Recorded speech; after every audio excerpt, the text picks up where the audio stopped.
High আমার প্রিয় ছাত্রছাত্রী, এখন আলোচনা করতে চলেছি যারা ক্লাস 12-এ পড়াশোনা করছো, অর্থাৎ সবেমাত্র তোমরা 11 থেকে 12-এ যারা উঠেছো, তো তাদের জন্যই আজকের এই ভিডিওটা। যাদের ইতিহাস সাবজেক্টই রয়েছে, তো তারা এই ভিডিওটা লাস্ট পর্যন্ত দেখো। এখানে খুবই ইম্পর্টেন্ট, অর্থাৎ সাজেশন তোমাদের একটা করে দিয়েছি ইতিহাসের, যে তোমাদের 8 নম্বরের 5খানা যে প্রশ্ন করতে হয় দুটো বিভাগ থেকে। আমি একেবারেই কিছু ইম্পর্টেন্ট প্রশ্ন তোমাদেরকে এখানে নোট করে আমি দিয়েছি। তো তোমরা এই প্রশ্নগুলো ভালো করে এখন থেকে তোমরা শুরু করে দাও উত্তরগুলো তৈরি করা। এবারে যদি মনে হয় যে এই উত্তরগুলো তোমরা দু একটা বা কোনো উত্তর নিয়ে কোনো ডাউট আছে, বুঝতে পারছো না, তোমরা অবশ্যই আমাকে সেই প্রশ্নটা লিখে অর্থাৎ কমেন্ট করে আমাকে জানাবে যে উত্তরটা যদি দিতে হয় বা বোঝাতে হয়, অবশ্যই আমি বলবো। ঠিক আছে, তো চলো শুরু করি প্রশ্নগুলো। দেখো কি বলছে, পেশাদারি ইতিহাস বলতে কি বোঝায়? অপেশাদারি ইতিহাসের সঙ্গে পেশাদারি ইতিহাসের পার্থক্য লেখো। নাম্বারটা বিভাজন করা আছে, দেখে নেবে। মিথ বলতে কি বোঝো? মিথ ও কিংবদন্তির মধ্যে পার্থক্য নির্দেশ করো। ঠিক আছে, বাংলাদেশের মুক্তিযুদ্ধের সংক্ষিপ্ত পরিচয় দাও। এই যুদ্ধে ভারতের ভূমিকা কি ছিল?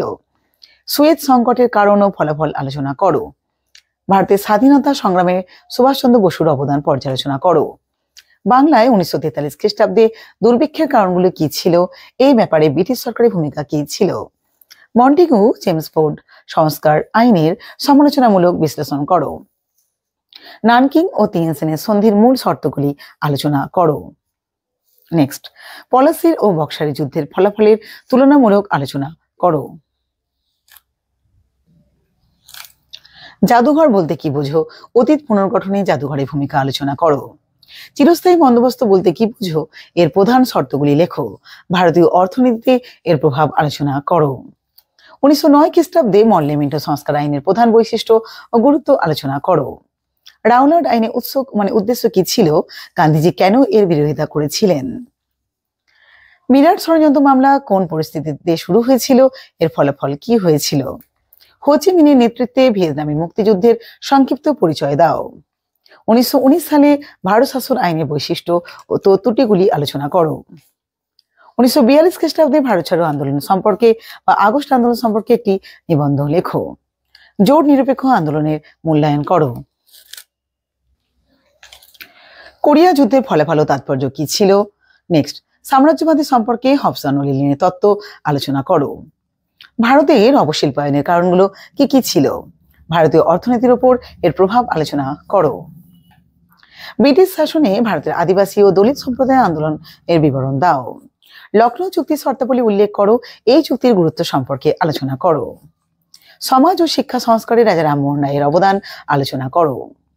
ভারতের রেলপথ প্রবর্তনের উদ্দেশ্য ও প্রভাব সম্বন্ধে আলোচনা করো। জাদুঘরের প্রকারগুলি আলোচনা করো। উপনিবেশবাদ বলতে কি বোঝো?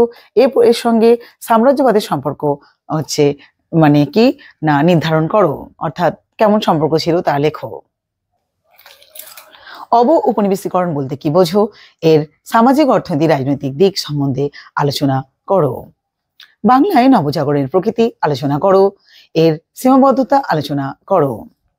পূর্ব ইউরোপের সোভিয়েতীকরণের উদ্দেশ্য কি ছিল? বিভিন্ন দেশের মধ্যে এর প্রভাব সম্বন্ধে আলোচনা করো। আলিগড় আন্দোলন সম্পর্কে লেখো। ট্রুম্যান নীতি কি ছিল? মার্শাল পরিকল্পনা উদ্দেশ্য বা কি ছিল? স্বাধীন ভারতের প্রথম 3টি পঞ্চবার্ষিকী পরিকল্পনার লক্ষ্য ও গুরুত্ব আলোচনা করো। জালিয়ানওয়ালাবাগের হত্যা জালিয়ানওয়ালাবাগের প্রেক্ষাপট কি ছিল? এর গুরুত্ব আলোচনা করো।